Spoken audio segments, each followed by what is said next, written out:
now turn to the second of the major presentations. And Robert's going to talk about vegetable gardens as one example. Good noon to everybody. My name is Robert Holmer. I work for AVRDC, the World Vegetable Center, and I'm going to talk about vegetable gardens and Nexus for agriculture, nutrition, and health. Let me start with our imbalanced food systems that we have, and I talk especially about the Philippines now, with this so-called double burden of disease, with about 26% of children being underweight, about 30% with vitamin A and micronutrient deficiencies. At the same time, almost 1/3 of adults are overweight or obese, rapidly increasing, mostly because of unsustainable diets with focus on nutrient-poor but energy-dense foods. Philippines is also one of the fastest urbanizing countries in Asia, and in urban areas access to healthy food choices is very often limited, and the access to energy nutrient-dense food rather easy. And if you look at a global scale, we have about 2 billion people malnourished, undernourished, but at the same time more than 1 billion people overnourished, with dramatic effects on health costs, non-communicable diseases, diabetes type 2, cardiovascular diseases. I just got the numbers from Germany, with 10 million out of 80 million having diabetes type 2. And here we plot the data from FAO Stat on the vegetable availability gram per person a day, with WHO data on child mortality below 5 years and underweight. And every dot is a country, and I highlighted 3: Cambodia, Vietnam, Laos. Here you have the actual data. Vegetable availability is not necessarily the number, the amount of vegetables consumed, but the amount of vegetables produced in the country. And you can see here a close correlation when vegetable availability is below 200 grams a day, child mortality increases, and also children underweight. So this is a very clear indicator. However, there are some countries which do not necessarily fit this correlation, and if you look now at the next slide, there is a very close relationship between malnutrition and infection. You saw the earlier number of the Philippines, and for me as an agronomist, obviously, or as a vegetable guy, you eat vegetables and you address malnutrition, but that is only half of the answer. If you do not look at the sanitation aspect, so if you're infested with wars, if you have diarrhea, we have the decreased dietary intake, nutrients are not well absorbed, which leads to malnutrition, which again enhances infection. So children or adults with a poor nutritional status are more susceptible to diseases. And this is actually nothing new. I put here some pictures of the cholera epidemic in Hamburg about 110 years ago. And as one of the interventions, they started to have improved sanitation, and they found something interesting, the so-called Mills-Reinke phenomenon. For every death prevented from an environmental health intervention, such as providing sanitation, additional death from other diseases which are not related to sanitation, like pneumonia, were also reduced. And one of the explanations is, so if you have improved sanitation, you have a better nutritional status, and have also a better resilience and resistance to diseases. And the effects of malnutrition, mortality, impairment of cognitive development, and educational performance can cost, according to World Bank, up to 9% of GDP. And health impacts can be prevented by reducing environmental health risks, plus improved nutrition. And some of the malnutrition, vitamin A deficiency causes about 1 million deaths of children in developing countries per year. Iron deficiency, anemia, causes the death of 300 mothers in childbirth every day. And these are all preventable death and diseases. We heard that this morning that it's not enough to feed the world, but we have to nourish the world, and FAO and other agencies talking about food and nutrition security.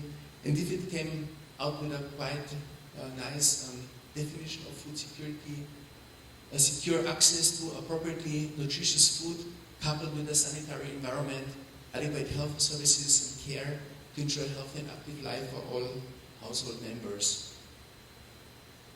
And I'm talking now why I think vegetables are important to address malnutrition. Of course, they're high-value crops. They're relatively easy to grow in different environments. Even not much space is needed. They can be grown in containers, even without soil. If you think about hydroponics, I'm talking about container gardening. They provide employment, and especially for women and other vulnerable groups, generate income. They're cash crops. They provide micronutrients, vitamins, also dietary fiber, phytochemicals, and protein, and contribute to balanced diets. Why home gardens? Just put here about the economic impact of home gardening in the US. And the numbers are increasing, also with the economic crisis. So 2 years ago, there were about 43 million home gardeners in the US. And the economic impact is quite astonishing, with an economic return, net return of about $500. The total return on investment is $21 billion on home gardens alone in the Philippines. And they become more popular through First Lady Michelle Obama, vegetables in the White House. But actually it's nothing new. If you talk about home gardening, this are pictures of my home country in Berlin after World War II. People grew vegetables in cities and to overcome poverty situations. We also know of victory gardens, etc. So it's actually nothing new. And in the Philippines, we tried to introduce the system of community gardening or allotment gardening on idle areas in cities, and grow vegetables.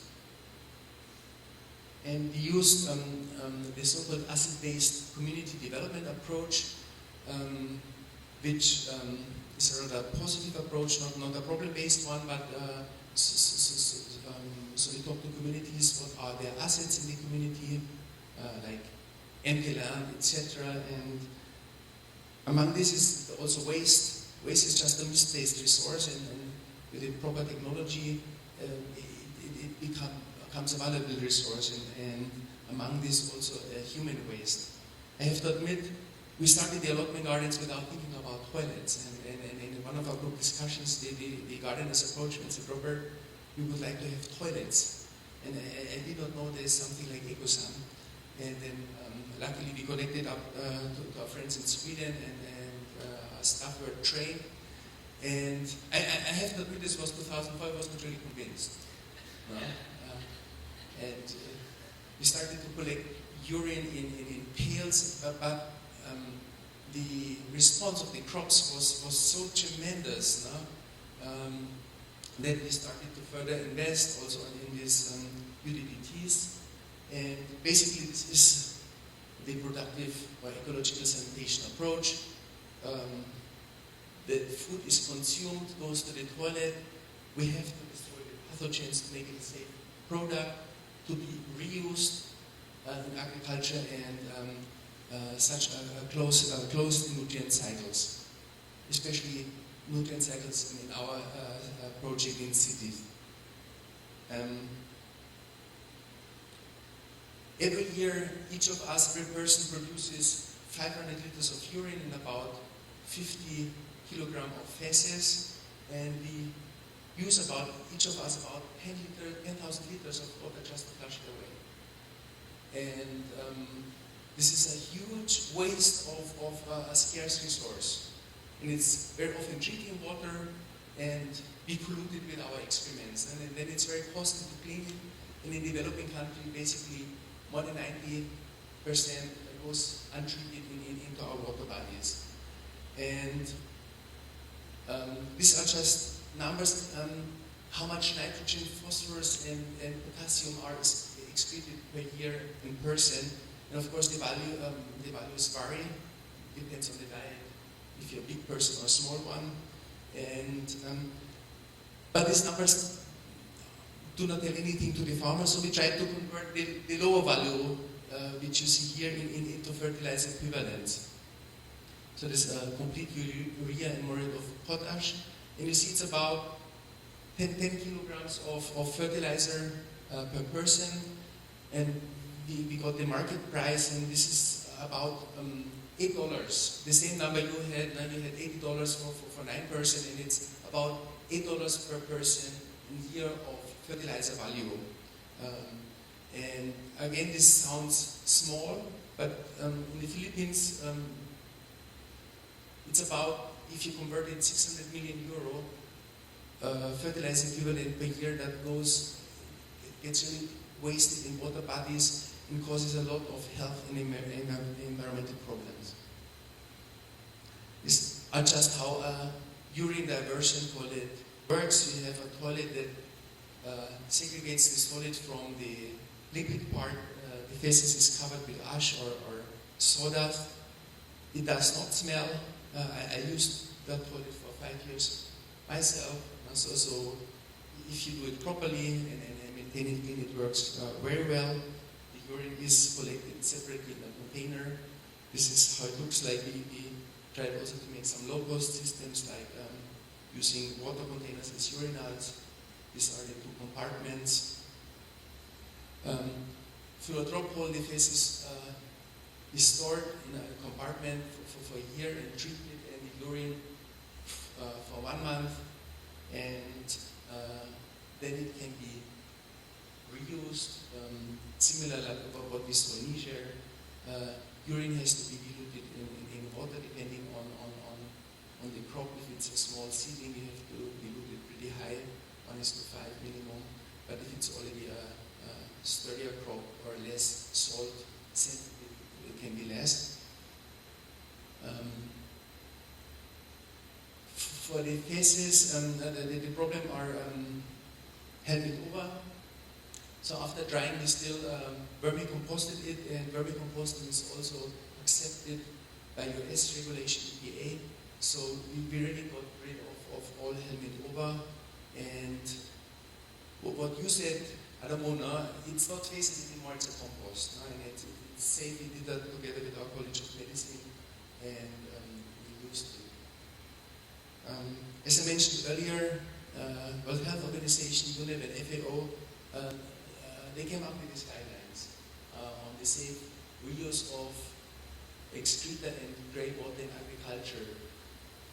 This is very important to have these guidelines, but based on my experience, these global guidelines are often not applicable to local contexts, or very often if you talk them to politicians, it's that they would rather have something local in place, and there's still a lack of R&D investment, that we develop local protocols that best suit the specific agronomic requirements. We heard from you that sometimes you observe burning of crops.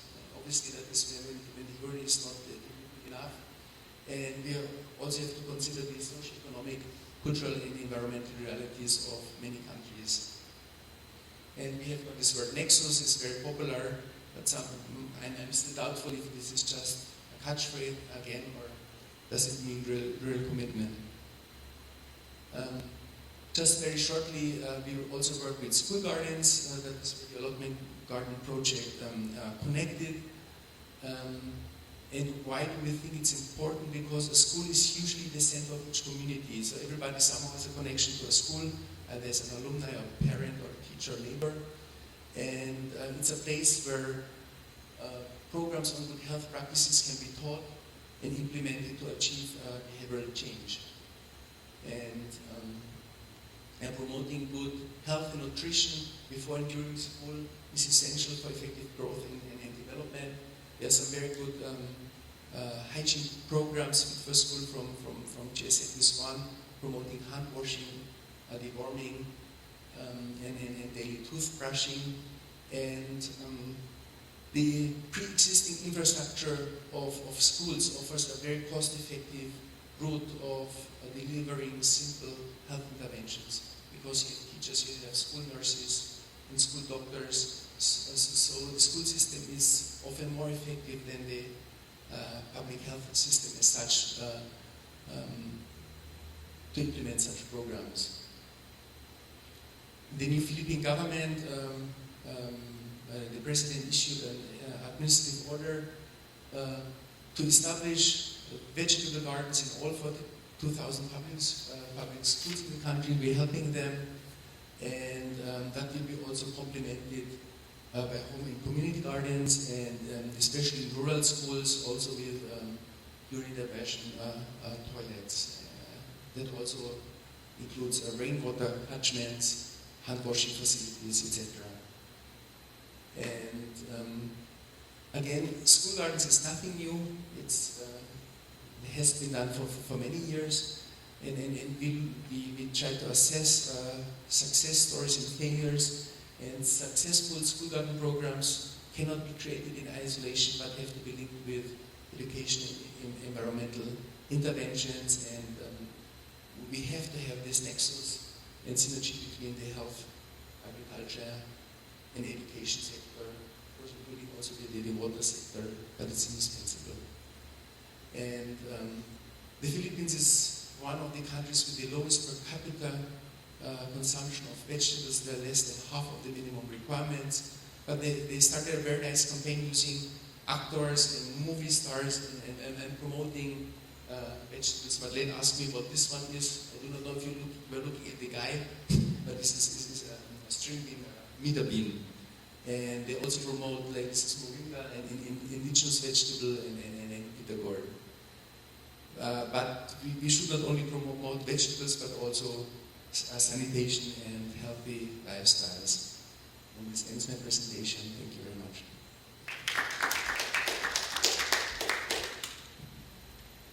Thank you very much for another excellent case study, and especially also bringing vegetables into the picture. As you pointed out, too often we're talking about non-vegetable food crops, and we mustn't forget the vegetables, in addition to which it's very good to eat vegetables.